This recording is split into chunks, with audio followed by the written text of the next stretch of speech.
على جهة اليسار الأهلي المصري أيضا زعيم القارة الأفريقية، الهلال زعيم القارة الآسيوية تتمرر. حلوة يو، يلا يو، يلا يو، جول! جول!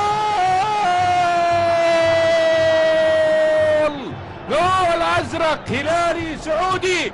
شوف يو بيونغ سو بيسجل الهدف الأول للهلال السعودي في مرمى الأهلي المصري، في مرمى الأهلي المصري.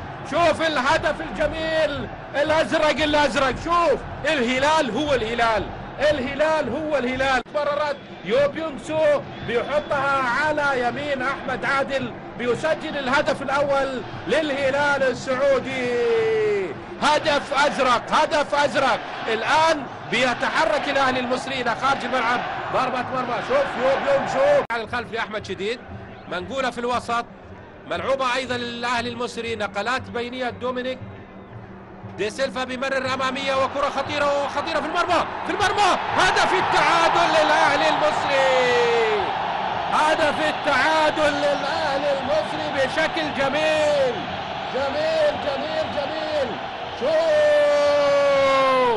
هذا الأهلي المصري عندما يتحرك بكراته البينية في الوسط ويخترق العمق الهلالي ويسجل الهدف الأول، الهدف التعادل لصالح الأهلي المصري. هدف التعادل للأهلي المصري. إذن هدف التعادل للأهلي المصري من كرة ملعوبة.